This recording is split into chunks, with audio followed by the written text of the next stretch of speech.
Hello, everyone. Welcome to Avaya's Overcoming PTSD curriculum. I'm Andy Anderson. My partner Ike Allen and I are teachers, mentors, and the co-owners of Avaya University. Avaya is the creator of over 1,000 books, films, courses, teachings, and other supportive resources. Thank you so much for being here. Our fellow teacher, Tracy Malone, is here to talk with us today about the power of changing our thoughts to lessen the trauma. Tracy is the founder of NarcissistAbuseSupport.com, a global resource to victims of emotional abuse. Her website concentrates on educating survivors and leading them to the resources they need to heal. And her passion is coaching survivors with a compassionate, understanding heart. Tracy has been running support groups, and she understands the importance of finding community to heal. So her website maintains a support group directory as well as a state-by-state domestic violence agents listings where people can get access to counseling and legal services and support. Tracy is a surthriver that is passionate about raising awareness on this subject and is excited to share the empowering story of how she turned her life around to help others do the same. And Tracy was also a featured speaker on Avaya's Overcoming Narcissistic Abuse event. So welcome back, Tracy. Thank you so much for having me. I love talking with you. Well, right back at you. I'm so glad you're back. And yeah, let's talk about PTSD. So I know that you personally have a story of PTSD. Could you share a little bit about that with the audience? Sure. So I was a victim of abuse, and two very traumatic events happened in the last 8 years that were just really so hard for me to process. I was seeing a therapist, and I was seeing my family doctor, and he was treating like the symptoms. So neither one of them ever said, this could be PTSD. They just like, you're going through a divorce, you had this trauma, whatever, here's some pills to make the symptoms go away. And the idea of that, it certainly helped. I'm not saying that getting on an antidepressant if you were depressed doesn't help, but I was losing all hope. I couldn't eat. I couldn't sleep. I was a walking zombie. I walked into rooms and forgot where I was. I was disoriented. And I also get the bonus of the hyper startle reflex. Like if my poor son walks in the kitchen, I'm just like, it's still there. It can't go away. I'm paranoid and scared. And so the PTSD was literally killing me. My adrenal system was failing, and not just fatigued. My homeopathic doctor, I made it eventually to, said, my organs were shutting down. My brain was not functioning. And so with supplements and treatments and light therapy, like we were able to get me out of the PTSD. And so it really helped me to not just go with the mask of the symptoms, but to actually treat my organs that were actually in pain and struggling. So that was the cusp of my story. But one of the things that really sort of moved me to, I better fix this, these emotional feelings that I've got. I had a book that I read called Feelings Buried Alive Never Die. It's very much like other books that are out there, but they explain how our feelings really affect us and how the PTSD can really become part of our trauma and part of our journey. And I didn't want that to rule my life. So understanding that some of the illnesses I had manifested during my tragedies and traumas were caused by the feelings that I had inside. So I was able to heal them by looking at that book and reading and understanding things more clearly. So in your experience in your line of work and also just in your own experience of trauma, what is trauma? Do you think it can actually be defined in one definition? Well, I think that there's a lot of explanations, and I think in different situations we have different levels of trauma, right? Someone who's been in war, someone who has had a horrific car crash, watched their spouse die next to them. Those kind of traumas are big T traumas. Have you heard that one before? Yeah. Big T is really these catastrophic sort of traumatic events, where little T traumas are sort of where the people that I work with come into play. These are, childhood abuse, neglect, betrayal, loss of a relationship. And it's any experience that we perceive a threat to our emotional or physical well-being, where we feel our safety and survival are at risk. victims feel helpless and powerless, and they're unable to handle everyday tasks. If it reaches the point where you're walking into rooms, you have no interest in eating, sleeping, or breathing, then you might be in trauma, right? These are signs of how it's manifesting in our body. Got it.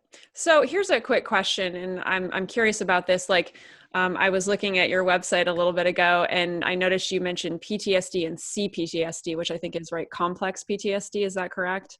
Yeah. So, like, in your experience of like, is C-PTSD more related to those smaller T traumas, or like, how does that work in your line of work?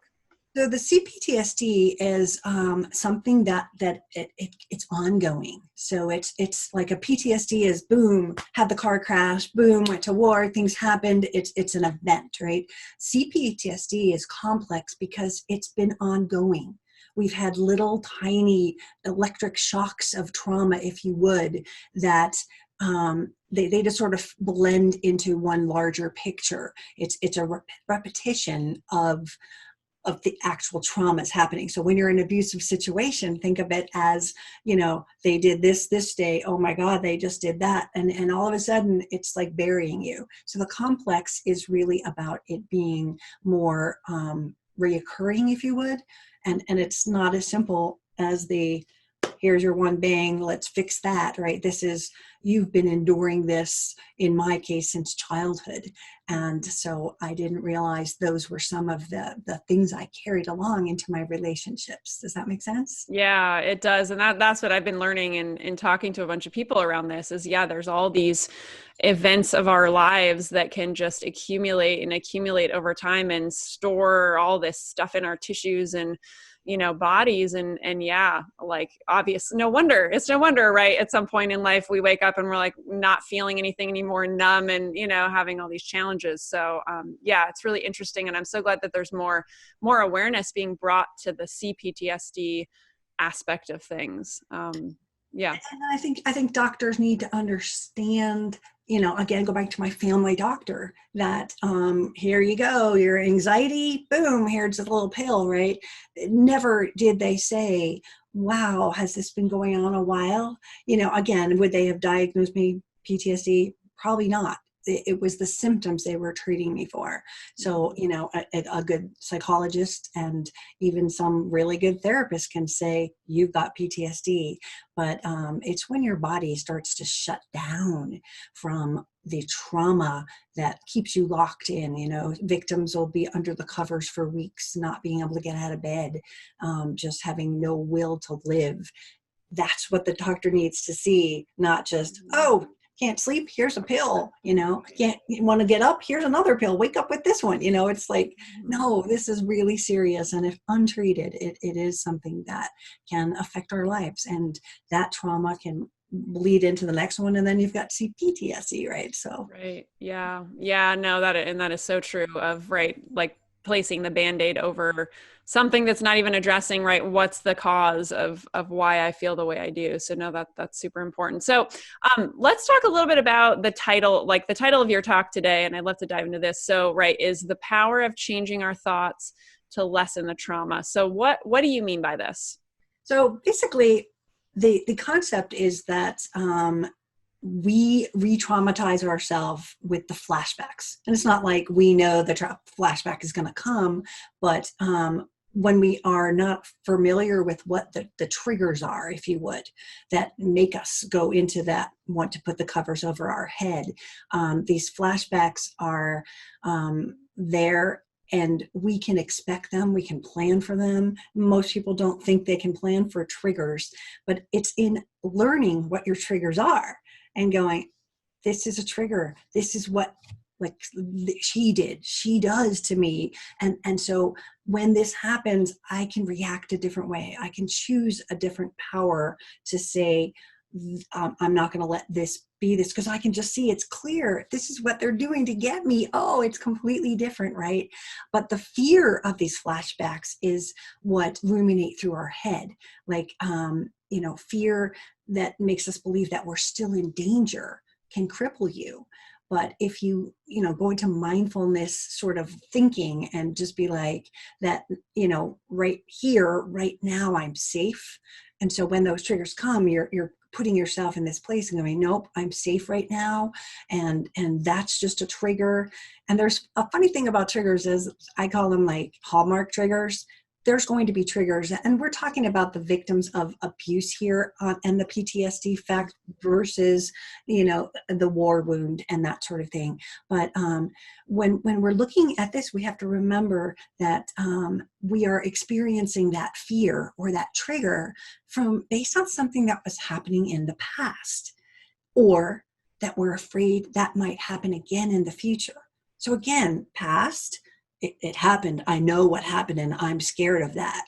Or here's the future. What if this happens, right? So to kind of come in with the power of your own thinking, to ground yourself, to understand that this is just a simple trigger. I always teach my survivors to look at their triggers and understand that, again, some things we can control. Think about a Hallmark holiday, Valentine's Day. Your first one, oh God, that's going to come up. That's going to be a trigger. Your first Christmas without the kids, trigger. Expect these things or be blindsided by them. If you're blindsided by them, covers are coming back over the head. You're freaked out because now all the fear is rushing back over you. And so when we have the knowledge that Valentine's Day is coming up, plan something, even if it's with your friends, so that you're not alone. Try to do what you can to compensate for the things that you know are going to come up. Your anniversary, your this date, your divorce date, whatever it is, you're going to have those calendar triggers. And those are the ones we can plan for. The ones that just randomly happen, we have to know that, wait, that's just a trigger, that this isn't happening right now. Right now, I'm safe. And so when we plan for the triggers, we're in a much better place. People can be triggered by things that other people do that are behaviors that their abuser did.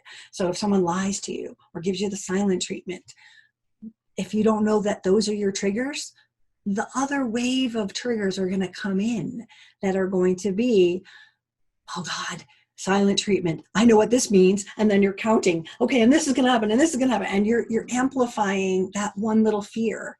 But to know that that's just a trigger, and silent treatment doesn't need to go all the way to the other side of the doom and gloom of that.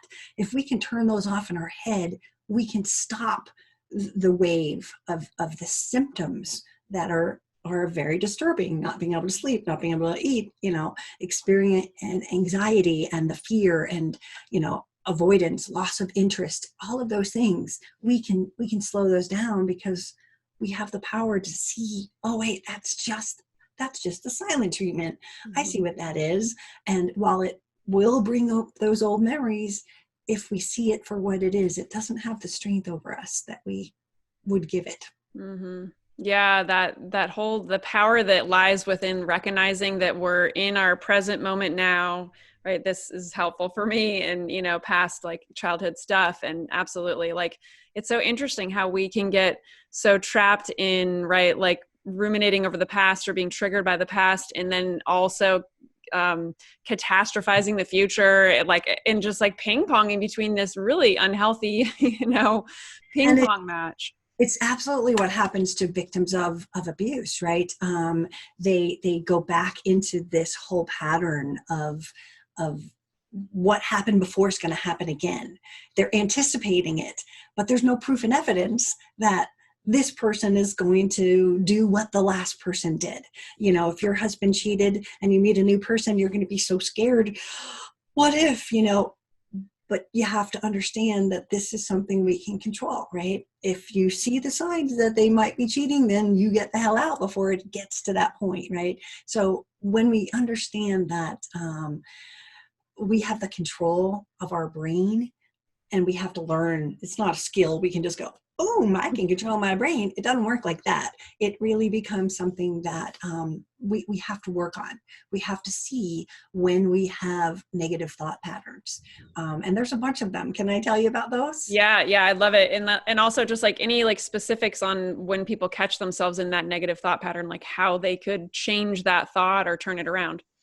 Sure. So it's understanding them first, understanding like predicting the future. So we assume that something will happen just because it happened last time that way, right? And so that fear multiplies and amplifies that we're predicting the future. We don't really know that's true. So in that case, it's to sit there and go, oh wait, I'm predicting the future. I'm pretty sure I will get married again and someone will want me. I'm not like the devil's spawn. Look for the truth. And instead of predicting this future and holding on to that, go, wait, I want a different future. I see that my recordings in my head are trying to tell me that something's going to happen because it happened before. But I'm smarter. And I'm not going to let someone abuse me that way. And I'm not going to let someone cheat on me. And you hold on to that and have the trust in yourself to say, predicting the future isn't helping me. So I'm going to live right here, right now. And while that thought and recording came in, you have no power here, right? And mind reading is another one where they sort of assume that based on their past experiences that we're just sort of assuming, like a friend didn't call me after I texted them. This happens to everybody, right? And then you're sitting there looking at your phone going, are they mad at me? What did I do? Oh my God, when really they were in the bathroom taking a shower, right? And we're just sitting there. We've just built this. We've built their mind and we don't have proof and evidence that that is true. And so to hold on to that like automatic, oh God, I'm being rejected. Nobody loves me. They're not responding to me. Instead of mind reading what someone else is thinking, hold on to, well, I'll see what happens if they don't answer me by tomorrow. Turn yourself down instead of letting that go. Catastrophizing is my favorite. I go there. Like it doesn't matter what happens. When I was financially abused, my biggest fear was, would I be able to take care of myself? And that was just a fear. And I looked at the proof and evidence. And before I looked at the proof and evidence, I catastrophized. I told everybody. And this was sort of like I was re-injuring myself every time I'd say it.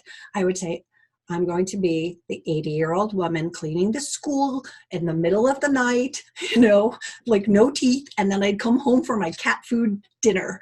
I was planning and I was catastrophizing.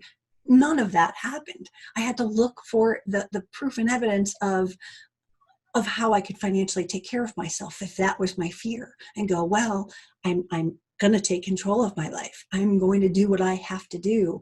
And if I end up being the 80-year-old woman cleaning the school after the middle of the night, well, I will handle that when it comes. But I'm going to do everything I can right now and not let myself go to that catastrophizing part. When I had COVID a few months ago, immediately, I'm going to die.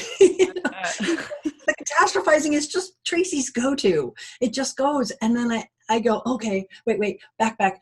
You're not going to die. Your doctor said 85% of people will be better. Instead of holding on to the I'm going to die fear, it's understanding and listening to 85% of people get better. Mm-hmm. And so holding on to that and choose what's the proof of that happening. Well, we don't know, but the proof is that 85%, which one do you want to believe? How does your brain, because if you're going to catastrophize and you're going to try to deal with a PTSD sort of reaction, those symptoms that we were talking about, if we don't amplify the fear that is putting us there, then we have a much better shot of coming out of it a lot quicker. Mm-hmm. I so resonate with just that whole little segment there, because I too, and I'm sure so many people who are watching right now can relate to catastrophizing and going into the worst case possible scenario. And yeah, like when I catch myself, I'm like, wait a second. Like, I think for me, like recognizing that every time I do that, and I could be like really going into it for quite a long time, I'm like wasting my life, and like, right. We can't be happy and joyful or be creative in our work or be in relationship with people when we're in that headspace. So that's, those were really, like awesome skills. It's figuring out what we're doing, and then in your mind, like sit there and go, wait, I'm going down that rabbit hole. Tracy, you're not going to die. You're not going to be financially ruined for life. You'll handle whatever happened because of whatever happened, but be confident in choosing love over fear, because that's what this is about. It's understanding your fears and triggers, right? I'm calling them triggers too, but triggers are generally based on a fear that something's going to happen because it happened before. And I'm scared that that could happen. So to hold on to the proof and evidence, and like the big one that victims have is, I'm unlovable. No one will ever love me again. And I say to this probably twice a day to somebody and say, well, what is the proof and evidence that you are unlovable? And they're like, well, my husband rejected me after 40 years. Yeah, well, he wasn't the one to love you. Do you have friends? Yes. Do you have family that loves you? Yes. So are you lovable? Yes. So stop putting that on yourself. You're writing with that like wound on your back that I'm unlovable. And then you are taking away your own power. And then you get depressed, the anxiety kicks in, all of the PTSD things come flying back, and you're back under the covers. So you have to learn to turn it around in your head. And again, the proof of it is really important.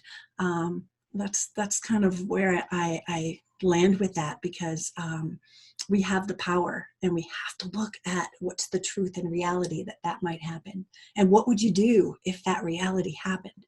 Plan for that, right? I love that. That's such a really like applicable skill everyone could take on, just from watching this is, right, when am I telling myself something that's not true, that I don't have any like evidence and proof for? There it is. Like, just do that over and over and over again. That's probably... Write it down. Just sit there and go, well, I have this friend, or I can make a friend. You look at whatever it is and nurture yourself with that love to say, it's okay. Right now I feel this way, but that's not how every person is. Not everyone's going to cheat on me. Not everyone's going to hurt me that way. And hold on to that, because that's going to help. Yeah. Awesome. I love it. So if you were to say there's like a secret when it comes to protecting someone from the triggers of their PTSD, what would you say that is? Learn them. What are your triggers?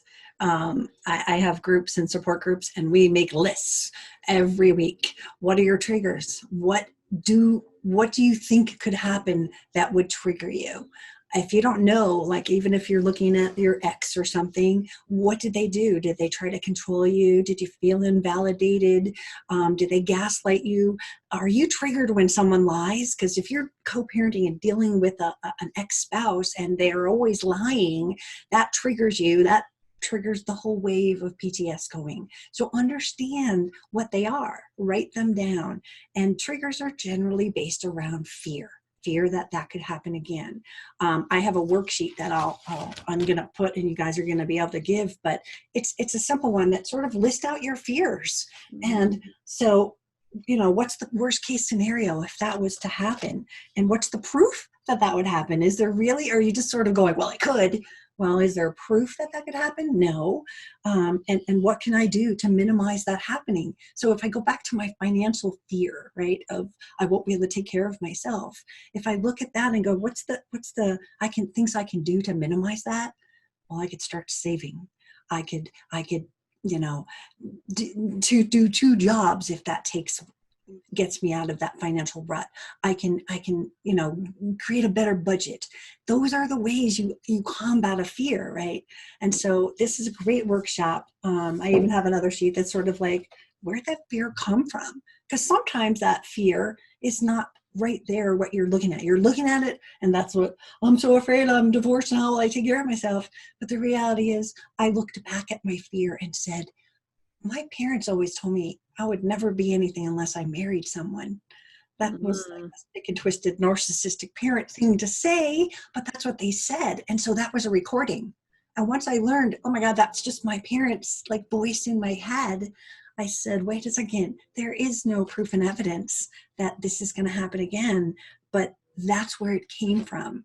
And the last part of the worksheets is see how that fear has controlled you. Look at it really honestly and say, well, I think I chose men that would be able to take care of me because of that fear that I got from my parents. So when you look and dig into a fear, you get so much stronger. So identifying it, planning it. If you've got those triggers that are calendar ones, plan for it. Galentine's Day. All my friends had a Galentine's Day this year. I was like, what the hell is that? But nobody wanted to be alone. So we just did something, plan something. And even if it is like the last thing in the world that you want to do, get the heck out of the house for just a few hours, because that little bit of happiness and smiling with your friends is going to stop the wave of PTSD symptoms from coming in. And understand everything that you can that made you a victim, made you, have this happen. The more education you have, the more confidence you have, it's not going to happen again. If you know all your red flags and you have tested and, seen other people and went, oh, that's a red flag. And then you know that your behavior is going to be, they're not going to be in my life. Then you have the confidence to not let those fears and those triggers happen again. Beautiful. Thank you. Yeah. All coming back to just the awareness of ourselves, right? And how we're triggered, and yeah, just as simple, right? Learn them, learn our triggers. What do we got, people? We all have them. Exactly. And again, this has to do with PTSD because PTSD is sort of a reaction to all of these things happening, right? Like PTSD is certainly, a diagnosis, and it is something that's very real, but there's a lot of that in our mind of those triggers that we didn't understand, or catastrophizing and making them so much worse inside our head. And so looking at that and going, nope, there's no proven evidence here. I'm going to be okay. And so those are the things that I do with my people for PTSD, and, learning, reading Pete Walker's book on complex PTSD. I think anybody who has a bookshelf like that would have that. You want to understand the medical part of it, and just really, oh, that's what that means. And then it can't affect you. It can't scare you as much. And it just turns the dial down on our fears, and that turns down the symptoms of the PTSD. I love it. I also want to make a quick mention, because you mentioned the financial disempowerment that you had, and coming out of that. That's really key. And that I love talking about things related to money and financial empowerment, because it's something that I think so many people, right, may have had the belief that they couldn't do it without somebody else. But man, the feeling of financial empowerment, wow, that's amazing. Like what a cool thing to experience in life. For me, I went and I took a financial peace course, and I was like, all right, well, what do I need to learn? I always had like someone doing my bookkeeping, and now I do it myself. I feel much more empowered knowing what I have versus sending it off once a month to a bookkeeper. That financially, that part was like, oh, I'm in control. I'm not fear. Like, I don't know. Can I pay my bills? If I don't know that information, I don't know. Creating a budget for something like that and going, this is what I can live on and stay in that budget. And I can't be scared. If I don't know what my budget is and I just bought a $200 set of speakers, then I'm not going to pay my mortgage, right? So you have to understand and prepare for the fear. And that's in those sheets. So when they can download those will be really helpful, because it's in sort of debugging it that we get the power. And I know we have another gift, which is the PTSD checklist. So you'll give them the URL to that, but I put those fear sheets on that page just for your audience, so that they can go. Both of them are going to help me, and it's in looking at things in a different way, out of love versus fear, that we get to take back our life slowly. I love it. Thank you. And yeah, so everybody watching, there's a button below this video. So you can just click right on that and get all of the stuff that Tracy's been talking about. So the PTSD checklist, is that like a list of symptoms that people might have? That is symptoms of PTSD. And again, this is, very victim survivor centric. So it might be different for a war person, but, just everything from the anger, loss of interest, avoidance, walking in circles. That was, one of mine. I'd be, why did I walk? And I could walk out of the kitchen, come back in the office, and go, why was I, all right, walk back in the kitchen, forget again, just the replaying and the ruminating of the memories and the thoughts. What if I had done this? And what does this mean? And the more you ruminate, the more that it stays on your mind. So changing your mind and just changing your thought pattern. And when you start to ruminate and go, I wonder if, change your thought pattern right there. Am I doing negative thinking? Am I catastrophizing? Am I worrying about something that there is no proof and evidence of?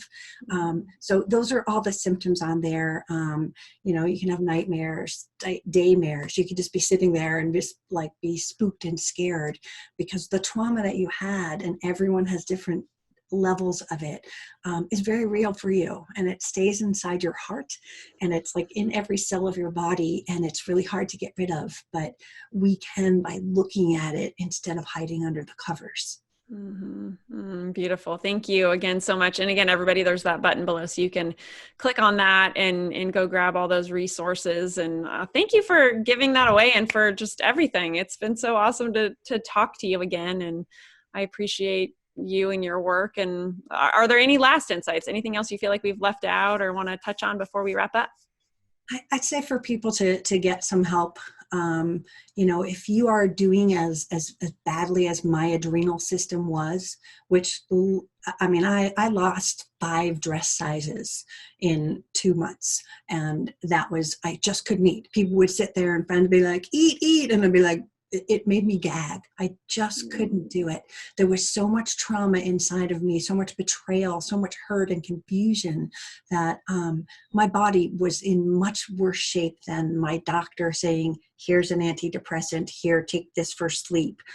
I needed a doctor that was going to give me supplements that aided in my sleep, that took me off of those pills, that fixed my liver and cleared my brain from the brain fog that we get. So just if you're getting those type of symptoms, get to some doctor. And sometimes it's a real doctor, but if they're just pill pushing and just going, I don't know why you're so sad, just get over it, get to a homeopathic doctor and have them examine you, because our organs and our body can shut down from this kind of trauma. So we really need to make sure that they're not pulling that over their head and thinking, oh, it's okay, I'll be fine.